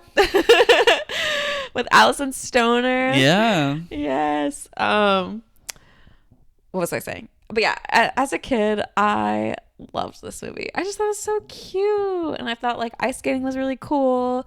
I had never ice skated. I didn't ice skate for the first time until I was in high school, maybe. I don't know. I skated first time when I was like 5 or 6. Yeah. I remember my first experience at the ice skating rink. I accidentally bumped my chin on something and started bleeding. Mm-hmm. And so I was scared of ice skating. Aww. Even though, mind you, I wasn't even on the ice when this happened. I was just like at the ice skating rink. You weirdo. You know. You were a child. Yeah. Yeah, I feel like I didn't ice skate till later in life, but I don't know. I feel like ice skating, roller skating, I feel like I'm kind of like a natural at it. Like I didn't struggle. First time I ice skated, I didn't struggle. It was like, it took me a second of like, all right, it's a little slick and like getting on the ice. But then once I got going, I was like going. I don't know. I think I just have like good balance or something. I don't know what it is, but not to toot my own horn, but I feel like I pick up things pretty quickly when it's skating related. But anyways, I could never do what a figure skater does, and I wish I could. And I always want to try, like anytime I ice skate. I was really sad that I was pregnant during the winter. I mean, I'm glad I'm pregnant during the winter because I could not handle pregnancy during the summer. But a little sad because I want to ice skate. But I'm too afraid to ice skate pregnant. Well, ice skate next year, the year after that, the year after that. Yeah. But I just wanted to be Michelle Trachtenberg and just like magically become a pro figure skater or whatever using science to help me get there. Oh my gosh. So facts. Honestly, it's a Disney movie. There's not too many facts. But apparently Michelle Trachtenberg spent either 8 to 10 months. I saw inconsistent facts. Wikipedia said 8 months. IMDb said 10 months. Learning how to figure skate. That's a long time. Yeah. And for the most part, Michelle and Hayden did a lot of their own skating. Only when there were like some falls or some like really complicated moves did they have like stunt doubles. And then all the other girls are actually ice skaters. So they did their own skating. Real quick, I forgot to mention this for I Am Number 4, but Teresa Palmer, who played number 6. Yeah. She did 3 months, 4 hours a day, 6 days a week of exercises prior to filming that movie, which included like sword work, flips, sword fighting, and wire work. And for what? She had like 15 minutes of screen time, maybe. I know. I mean, she had the best part of the movie, but like these training lengths of time are like a lot. It is, because I think I read a fact that like the movie only took 12 weeks to film. Really? Yeah. So she prepped spent all that time. She prepped like 8 months of ice skating, learning just to film 12 weeks. Yeah, for 12 weeks. What was that, 3 months? Yeah. I mean, I guess it makes sense. Like, I mean, she was. If you know you're going to be doing this. Yeah. It sounded like, for the most part, she was like for filming on the ice all the time. Yeah. So. How many hours a day? Like, was there anything like that? I can't remember. It did say something about how she had like long days. Are you talking about for the training or for filming? For training. Oh, training wise, I'm not sure. Okay. But filming wise, it sounded like she had long days. At this point, she was like old enough to, there wasn't the child acting restrictions. Oh, she was 18. Like, yeah. So, she had like, it said that she had some pretty long days just on the ice shooting. So yeah. So Kim Cattrall's character is named Tina Harwood, which is a reference to Tonya Harding. And in the movie, hi Tonya. Yeah, in the movie, Tina tries to cheat by injuring another skater, in the same way that Tonya Harding was accused of being involved in the attack of Nancy Kerrigan. Oh, I didn't know that. Spoilers. For real life. What? I was like, this happened in real life forever ago. What do you mean spoilers? I don't, Have you not? Oh, you haven't seen I, Tonya, because it's literally right below Ice Princess on my list of content. Are songs. you serious? Yeah. Yeah, no, I haven't seen I, Tonya. Gotcha. It's interesting. According to Michelle Trachtenberg, I think you'll enjoy this one.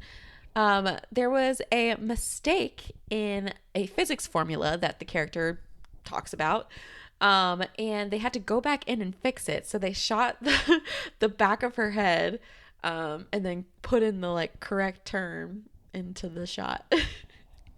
Wow.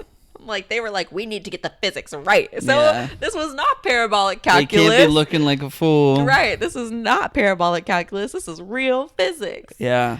I was thinking about I really wanted to see the the mock-ups that would come up on her computer for like the formulas and the motions and things, and I was not disappointed. But I wanted honestly, more of it. It wasn't as absurd as what we typically see, because it was really just a video of the figure skater doing the move, and then there's just like little text that pops up of like velocity and blah blah blah. Now as a kid I look at that and I see movie hacking, right? But as an adult I look at that and I'm like, oh yeah, no, that's real. Yeah, it's pretty tame. This movie had a theatrical release, but it was a flop. Really? Yes. Oh no, they marketed it so hard. I know.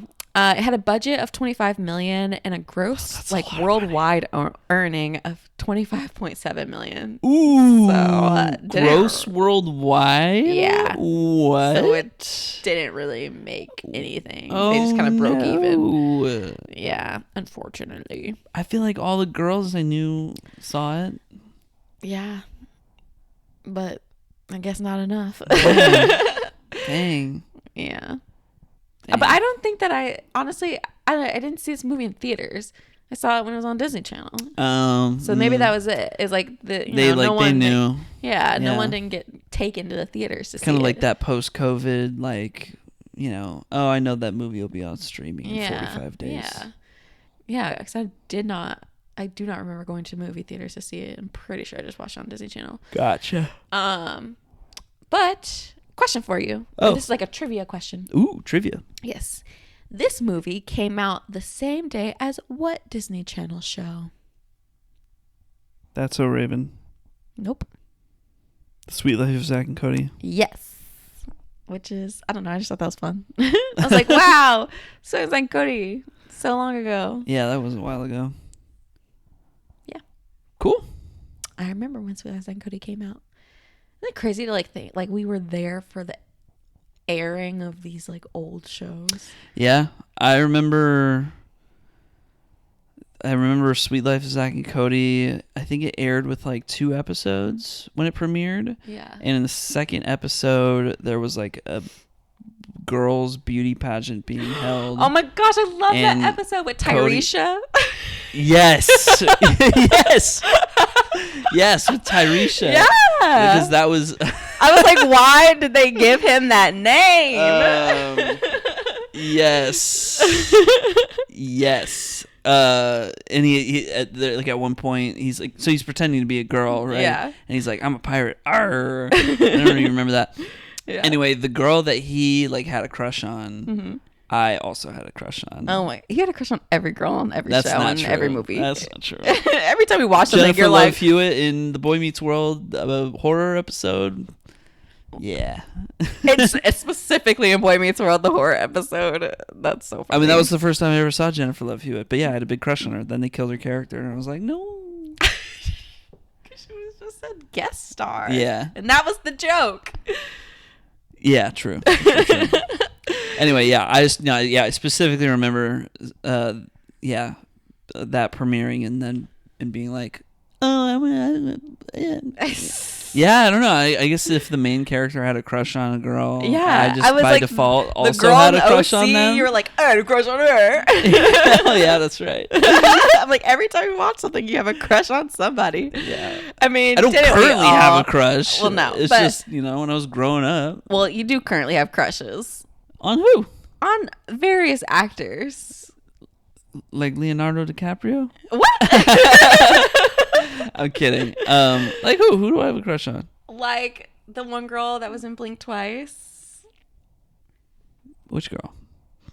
Oh, Adria Arjona. Yeah.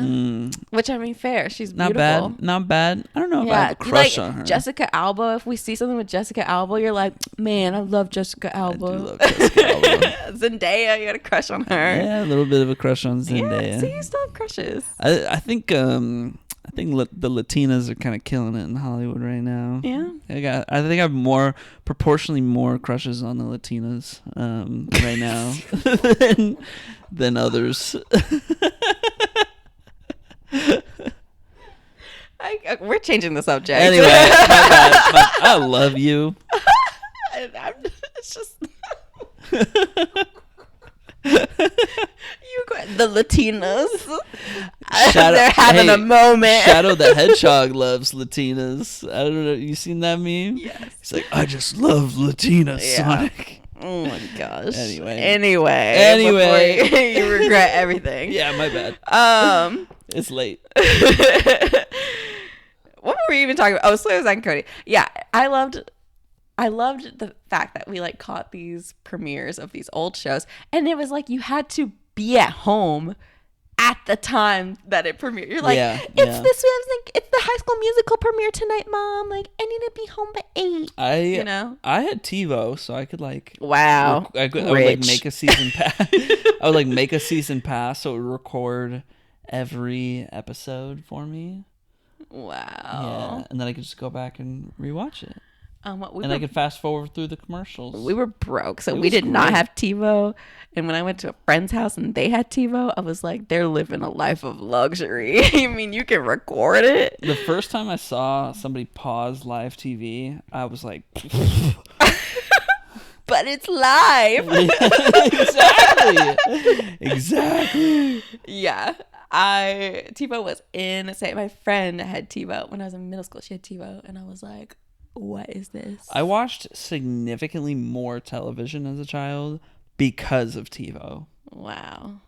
No, I still had to be home on time. Yeah, I would just show up and I'd be like, oh yeah, my Fairly Odd Parents movie. All my Fairly Odd Parents recorded. Oh my gosh. Once we did finally get where you could like record things on TV, it was like, it caused arguments because like there was only so much storage. And don't get me started. You'd come home and you had something recorded and someone deleted it. Yeah. And you're like, who deleted Yeah. Project Runway? Right. Like, I was going to watch and we'd that. be like, why do we still have this recording of Family Man, Mom?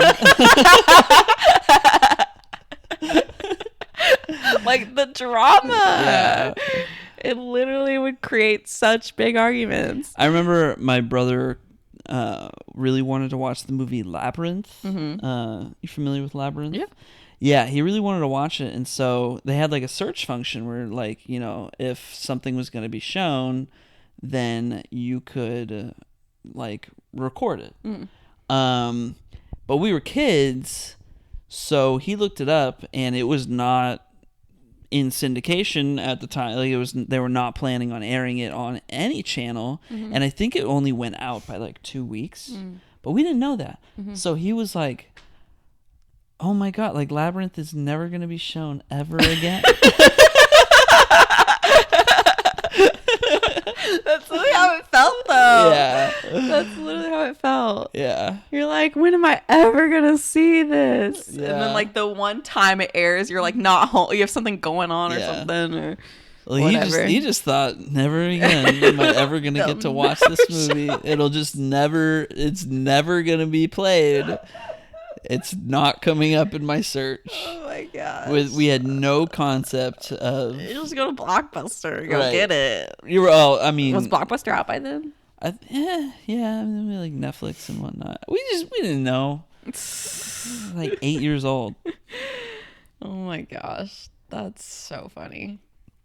Yeah, no, I didn't get exposed to recorded television until middle school, and I didn't have it. Only my friend had it at her house.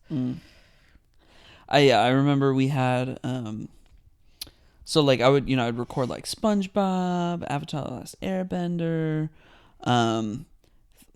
probably like Fairly Odd Parents, but there was sometimes like I would just watch Nickelodeon or I would just watch Disney Channel, and that's how I ended up watching like That's So Raven, Lizzie McGuire, stuff like that. But we also had the 2 channel set up, so it was like we had Disney 1 and Disney 2. Yeah. And it was just like, it was like the East Coast and the West Coast. Yeah. So if I missed something, then just, I could watch in 3 hours. Yeah. Yeah. Yeah. At some point our TV had that. Yeah. Yeah. Crazy times. Yeah. Television. I remember Toon Disney and Jetix. What is Jetix? Oh, Jetix was like an animation block during Toon Disney that was like for boys. It was like they would show things like Digimon and like Get Ed, Code Lyoko, or that one might have been like Maguzi. Well, you're saying like words I've never heard of. Yeah. I didn't watch Code Lyoko, but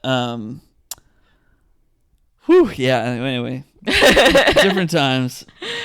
Yeah. Oh, I kind of miss those days. You know, I miss like the excitement of we gotta be home at this.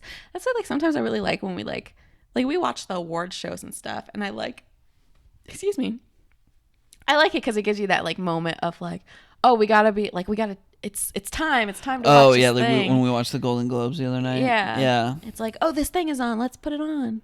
Yeah. I miss that. And it's like, wow, TV commercials. It's all pharmaceutical companies. Yeah. That and insurance. Yeah. Yeah. What happened? I don't know. Was it always like that? I don't know. It was like, oh, you know, I'm trying to come up with a fake drug name. Simpalify. Yeah. Fun fact, I was in a pharmaceutical commercial. Really? As a child, yeah. Really? Yeah. Oh, wow. Yep. What was it for? I don't remember. Cialis? I was literally like 6. Gotcha. So I could not tell you. I almost got the lead role in it, but I got beat by another girl who looked like me. Becky. No, she looked just like me. We were always at the same auditions. Because, really? Yeah. Because we like, you know, they asked for, I forgot you did this. Yeah, they're like, we're looking for kids who like fit this description. And like me and her looked very much alike. So we were always at the same auditions. I remember the audition for this commercial. Wow. It was a fun day. Wow. And the commercial was at the Bengals, like Cincinnati Bengals Stadium. Wow. That's cool. Yeah. But it was weird because it was at the Cincinnati Bengals Stadium, but we were pretending to be Green Bay Packers fans. So we had like cheese hats and stuff. Oh, that's funny. Yeah. All right, let's wrap this up. All right. Assignments. Yeah, assignments. Who wants to go first? You can go first. Okay. I am... No particular reason. I had it written down. I think it's probably a good, I don't know, beginning of the year movie. This was the first film class I ever took at community college. This was the first movie we were assigned to watch, and they taught us about like the 5 like narrative steps. What do you call that? Mm-hmm. You know, like exposition, right, climax, resolution, leading action, rising action, falling action, all that. And I had to write a paper and apply it to this movie. It's kind of a random movie for that, but or just that doesn't really inform like how the movie was made or anything, but it was just like that was my exposure to the movie, and I haven't really watched it since. And it's called Jeff Who Lives at Home. Have you ever heard of it? I have. Okay. I've never seen it though. Do you know who stars in it?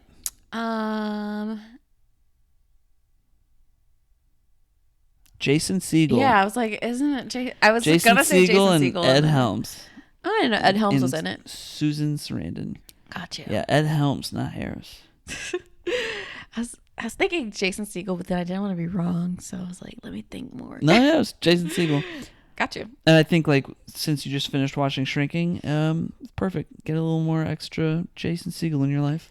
Love Jason Segel. You can never have too much Jason Segel. Yeah. It's not like the greatest movie ever made. It's not like the greatest comedy ever made. It's just like, it's a movie and it's good. Gotcha. Cool. Yeah. Well, I'm excited. I'm going to give you the movie Stomp the Yard. Are you familiar with that movie? Oh my God. Yes. Wait. What is that?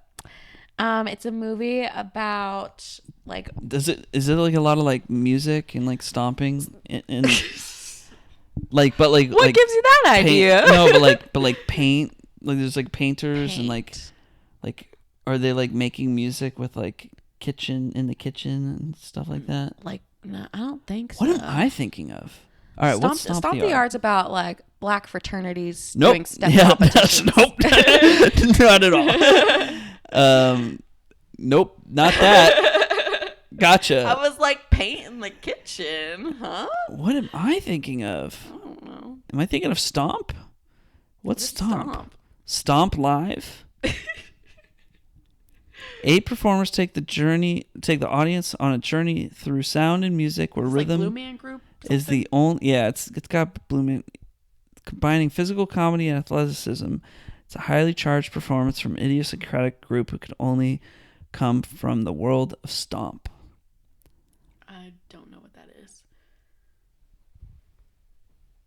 I don't know what it is. It seems very different from Stomp the Yard, so...